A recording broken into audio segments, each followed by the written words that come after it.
Alright folks, welcome back to the Warchief Club 15 Oceania, and we've got LaSh on the Mongols up against a homegrown hero in Gilv on the French. So LaSh in the blue, Gilv in the red. We got Mongols versus French. So LaSh, the initial town center, right next to the OV, so this does mean that you're probably not going to double build villages, considering that cost. It's not another extra 50 stone, it's an extra 150. So normally the OVU just duplicates the cost again in stone of all the other resources. But with villages it actually triples it as well, so just sort of hits into the plan of being able to do this, where you can just have the TC next to the OVU and just boom like you've got two town centers from the start of the game. It doesn't quite work like that, unfortunately. But it does mean that the OVU is safe and sound. You can't really harass this with your scouts or with some spearmen or a knight initially. Whereas if, say, it's over on this one, it's outside the town centre range, so while it's closer to your opponent, you're shortening the rush distance. In the event the fight starts going south, well, it's not so easy to defend it. And so LaSh, gonna go for an early barracks. Gilv, doing his French do, really just gathering food and starting to gather gold now.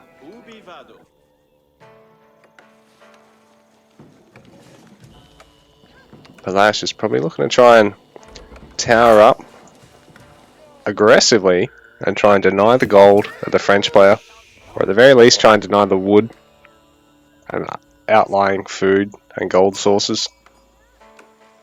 While going for a castle age fairly safely after getting some initial value.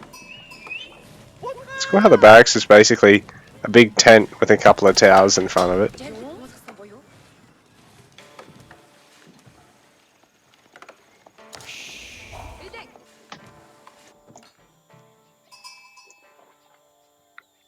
Got a couple of spears here already, so LaSh, like I said, not really bothering to spend the stone to get duplicate villager production, just spending it to get duplicate spear production, and as you see, it's just duplicates the cost of the other resources into stone at a flat 1-to-1 rate, whereas with Vils, it's tripled. So Vils should only cost 50 stone now, the OVU. Mongols need a buff.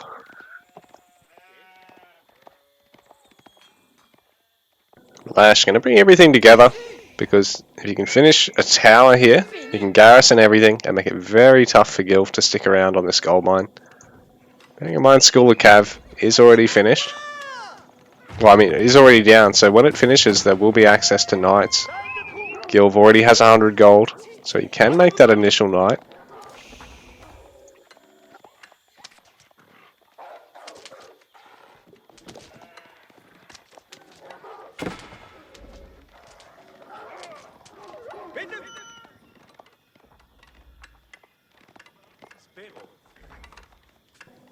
So we're going to find out how Gilv manages to hold against this, because this does end up going on to be a 30-minute long tussle, or 31-minute long tussle. Gilv's got 4 builders on that School of Cav. Our Mongol player LaSh just going to start gathering some gold now.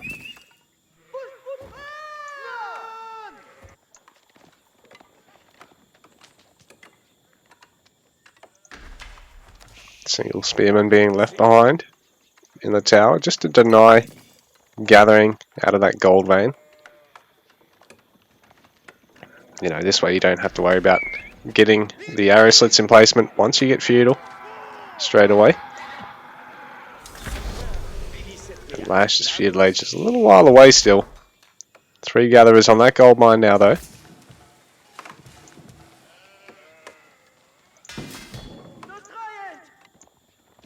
LaSh continuing just to get enough wood to be able to go for a second tower here.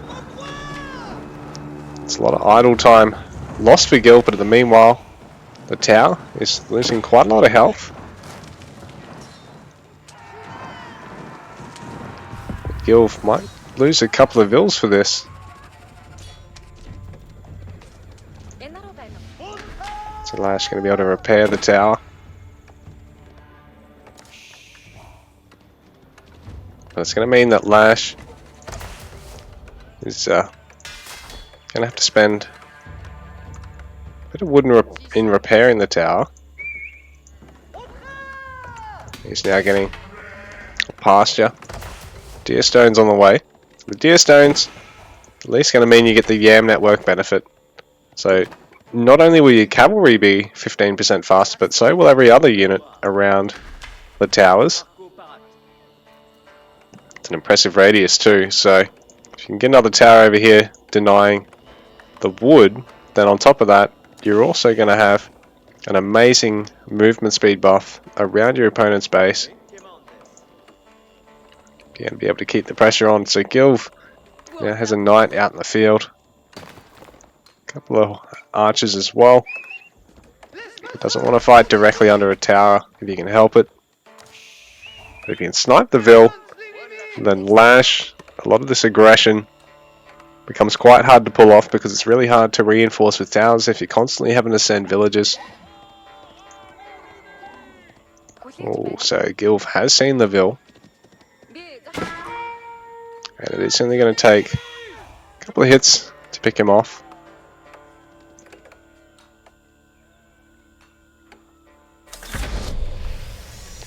So, LaSh, feudal age kicking in.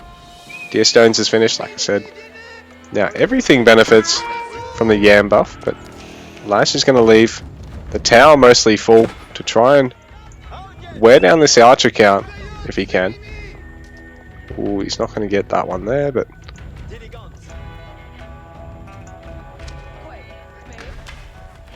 arrow slits being researched, so this is going to slightly increase the attack radius of the tower, as well as give it an underlying arrow, even without anything garrisoned.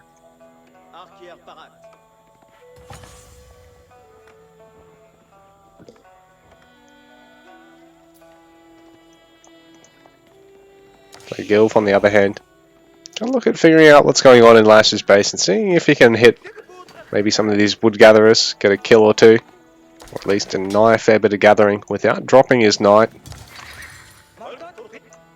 So LaSh gonna add in some horsemen because he wants to be able to clean up Gilv's archer ball.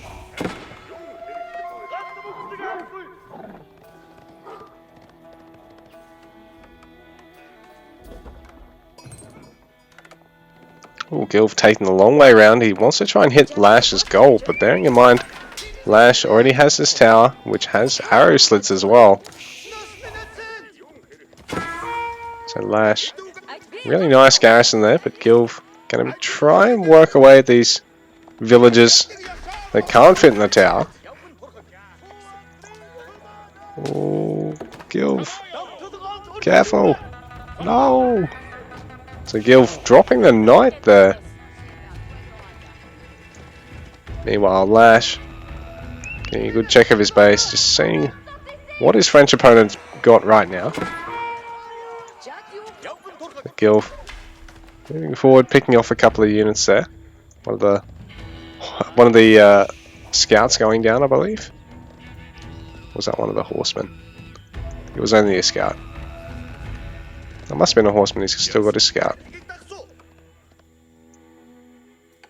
So Gilv going to go for a second town centre behind this because the Mongol player really probably wants to work towards a castle age, while the French player probably does feel comfortable playing a hugely maxed out army in feudal because they do have that access to early knights. So at least they've got some form of heavy unit that makes it uncomfortable for their opponent just to sit in feudal on. A good number of scouts mean that there's a nice cheap unit to try and tear down this outpost. It's not going to be as susceptible to a huge swing in loss value in a fight when you've got spearmen garrisoned in it for the most part.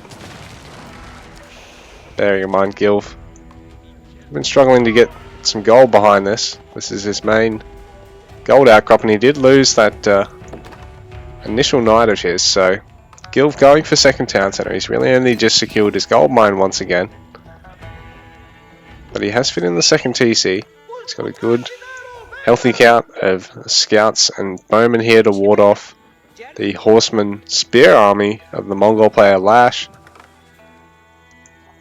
So LaSh gonna have to look at towering up somewhere else, or just beelining towards Castle Age at this point and trying to secure one of the sacred sites and trying to get some of the relics under his wing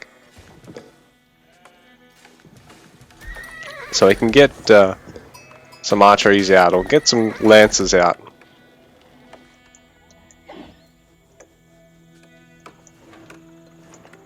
Gilv can add a lot of spearmen here to repel these horsemen.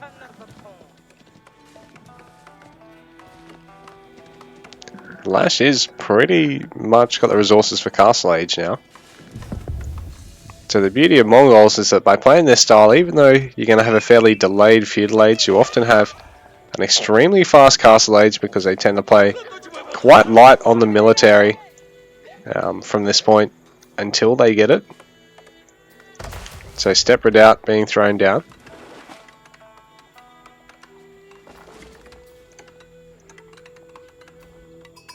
LaSh building it back here just to be safe. Just to make it a little bit harder for his opponent to try and scout it, because now Gilv's going to scout at the gold mines expecting the Step Redoubt to be there. And he's only just going to see it now on the edge. So he's a little bit lucky to see it, but also perhaps a little bit smart to have his scout in that position.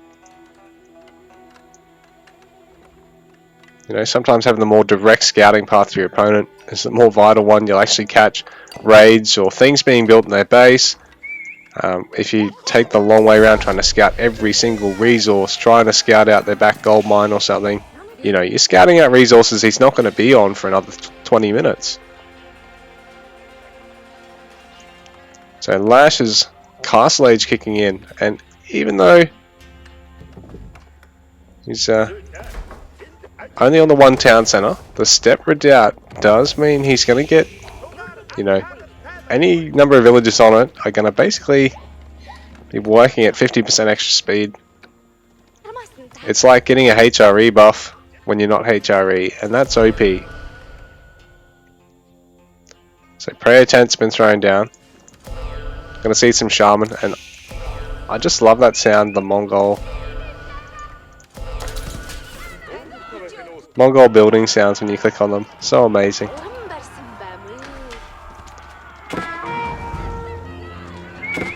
But Gilv has an impressive force right now. Well, LaSh, like I said, with their beelining towards castle oftentimes, it's quite tough in this position, because now the French player really going to be able to break out and snatch back map control. And for a brief point in time, they can really force you off everything you've worked so hard to try and secure off them, taking out all these towers and denying the mid-map relics and sacreds that you're trying to go for. And in this game, relics are worth so much compared to what they were worth in Age of Empires 2. I don't quite get this. It's like a tail for the relic, but helps you see it, I guess. But LaSh can fit in lances now, so French players having access to knights in Age 2, while Mongol having access to lances, their knight equivalent from Age 3, sort of does put the pressure on for them to get in this situation. But now Gilv is going to have to try and work towards his Castle Age to truly have something to tear them down. Just bearing in mind, Gilv hasn't really been able to pump out a shitload of knights because he spent a lot of the game defending the initial tower harass from the Mongol player.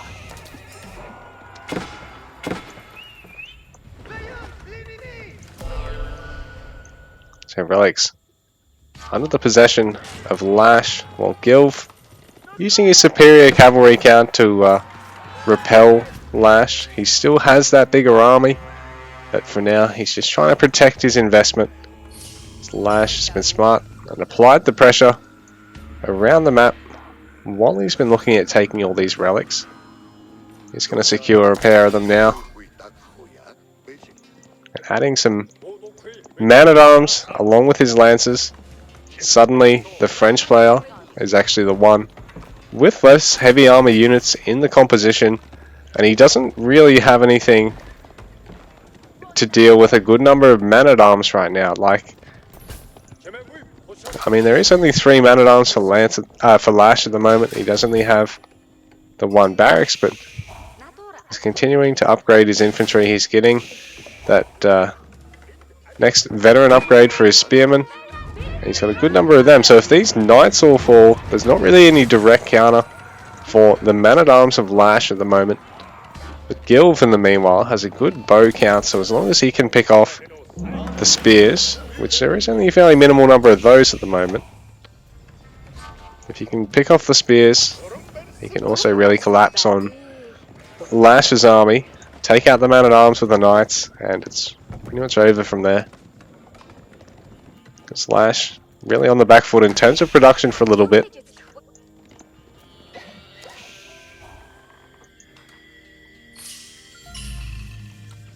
But meanwhile, LaSh will be generating a shitload of free resources. Like, LaSh's gold eco from here is super solid. While in the early game it's probably the French player that has that more solid eco with the cheaper eco tax and the faster training villages.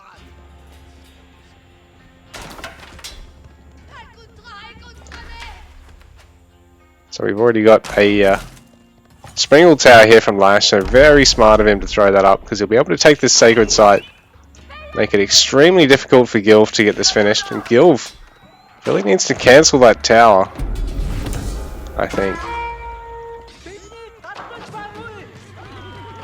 Because if he lets LaSh destroy it, LaSh is able to deny all the resources. Oh, here we go. Gilv is going to... Oh, he's having second thoughts. He's backing out.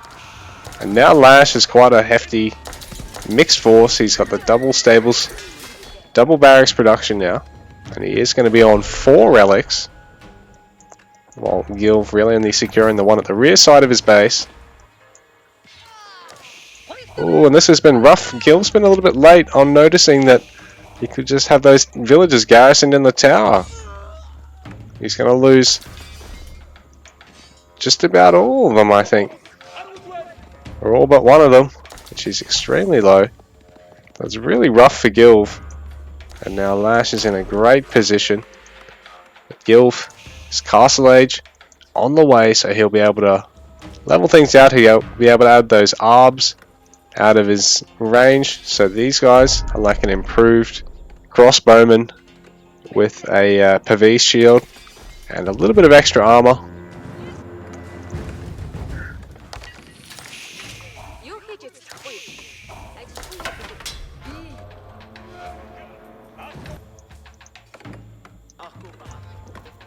So if Gilv can get on a good number of ARBs before LaSh can really add a good number of mangonels. Oh no, never mind. LaSh has already got a pair of mangonels in the fight, so now I think it's a little bit do or die for Gilv at the moment.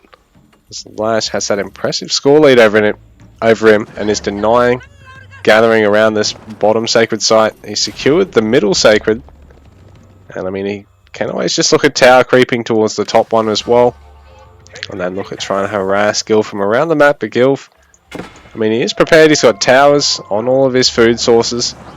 He's got a wall on this bottom side of the map, and he's going to be able to eventually take that relic. But he's going to have to work fast, and there is now a pair of mangonels, so Gilv not sure whether he wants to defend at the wall or defend at the gold mine, and Gilv not sure which place he wants to attack in at the moment. I think LaSh has seen that Gilv is on this hunt now, so he's going to try and pick the villagers off there.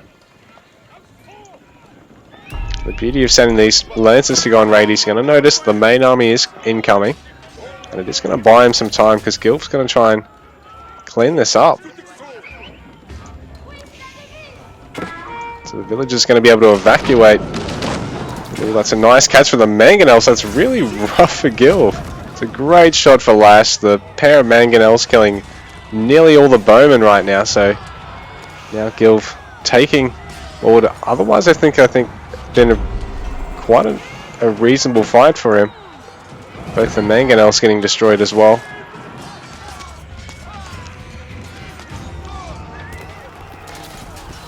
Gilv has quite a good number of spears here, but LaSh has the slight tech advantage because he does have the man-at-arms in the mix, and he now has the lancers, but they are going to fall. Gilv has focused them down really, really well here.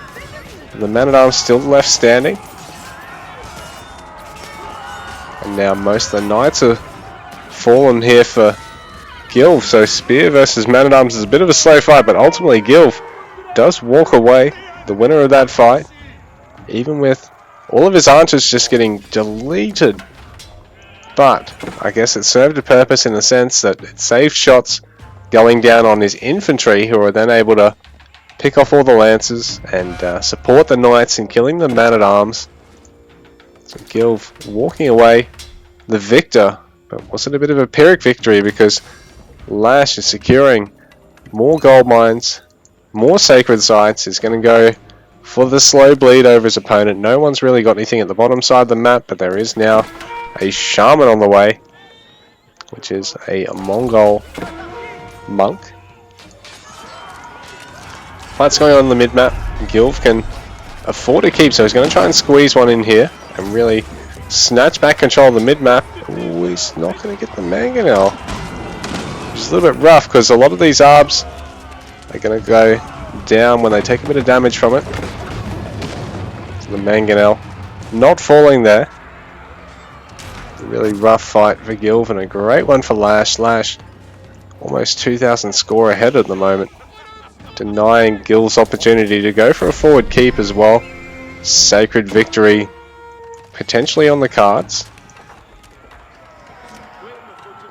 So Gilv with a very defensive keep now. He wants to be able to get that gold for free, and who can blame him, because LaSh now has incredible gold income from around the map. He's got 4 relics in his possession and 3 sacred sites. We've got 700 gold a minute trickled into his economy, and look, LaSh doesn't even need any gold at this point. He can probably just get all these villages on other resources at this point, because he needs the food to be able to make units and needs the wood to be able to make siege ultimately. But he's in a great spot. He's got all the map control, and Gilv is eventually going to run out of safe resources, and it's going to start being a really dicey game. But in saying that, if he can slowly creep forward with the keeps, maybe fit in a great raid, he can do quite well, I think.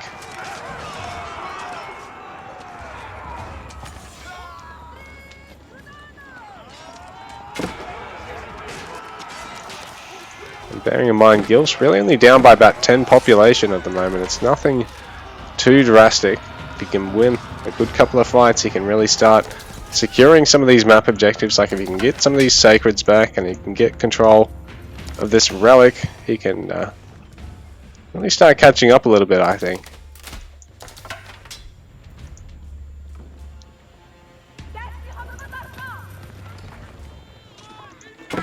So a lot of these aggressive towers being cleaned up, particularly once they get the Springald upgrade. They can be a bit of a pest, and on top of that, make it really easy for your opponent to do a run by, but with cavalry especially. Trebuchet being added now for LaSh. He wants to really be able to punch holes in Gilv's static defenses now. So Gilv having to really transfer to a mill economy in French. Yes, I mean they do get cheaper horticulture line, but they're not a particularly great farm civ.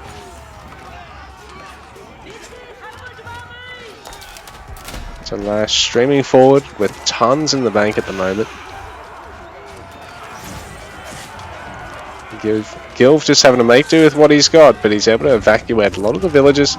He's going to be able to get another defensive keep up, and bearing in mind, LaSh is fairly minimal trebs at the moment. He's really only got the one in, and I don't think Mongol trebs are all that great. So LaSh now going to have to retreat. Gilv's defending through this quite well, but those traction trebs are slowly going to start working away at the keeps and at all the buildings around them. Are they faster? But yeah, I think traction trebs are more mobile, but less tanky and less hard hitting. So LaSh hitting Imperial Age behind this though.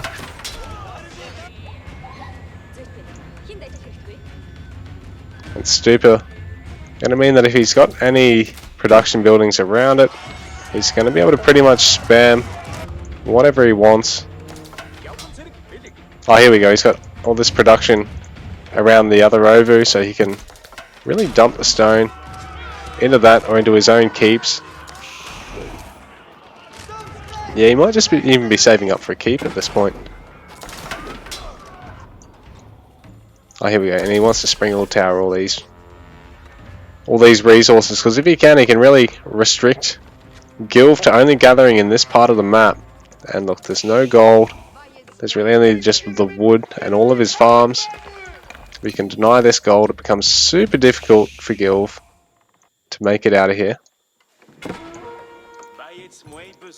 Gilv is relying on this gold mine here, but there's only another 900 gold to be acquired. And LaSh already has that feudal age, already has that Imperial Age over him.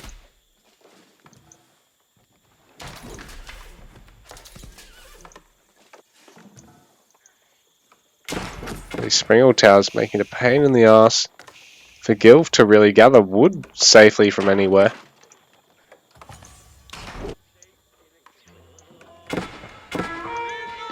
The knight finally picking off the last of these villages. LaSh forced to cancel the tower.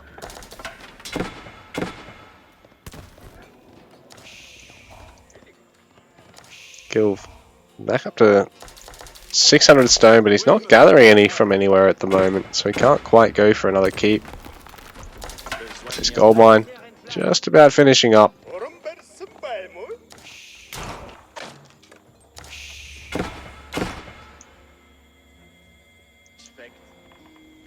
Oh, LaSh hasn't cancelled this outpost. That's an insane amount of gold gen.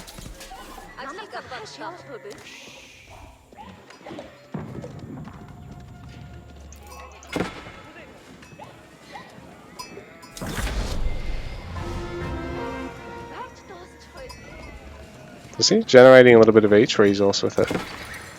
How does that actually happen? Is that like an upgrade for Mongols or something? That's cool, he's got great resource gen. Like normally it's only just 100 gold a minute, so do Mongols get like an upgrade to get another benefit? I didn't know that. That's pretty sick.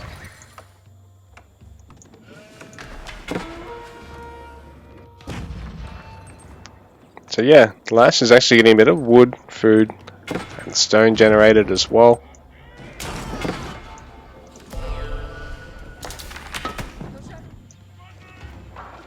Really handy for the Mongol player. Meanwhile, Gilv behind this is still continuing to creep forward. He wants to secure this gold mine now. And if he can do so, he can really take this game into the late game. But LaSh, he does have that sacred advantage, and Gilv needs to find a way to break it. In fact, we've got the Bombard Towers already here for LaSh.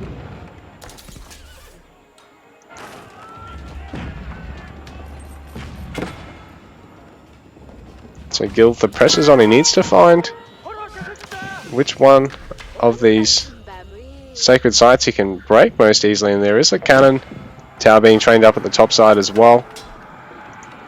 Over here, majority of LaSh's army, so I wonder if Gilv is better off trying to hit either one of these two sacred sites, because he needs to do so. He's only got 2 minutes to really turn this one around.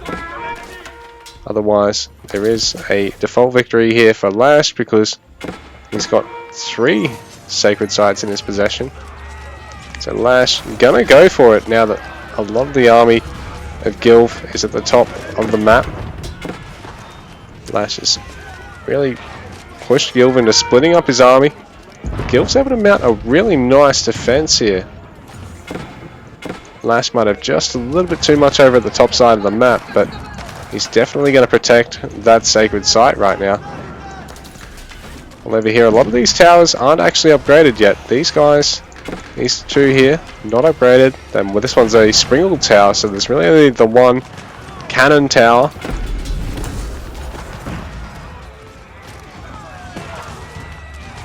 A good number of these ARBs.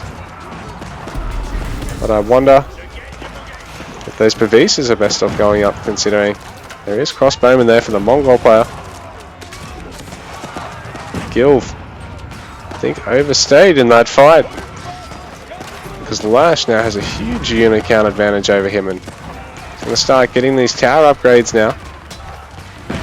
Managed to hold on to the sacred sites, and Gilv, GG, has to tap out.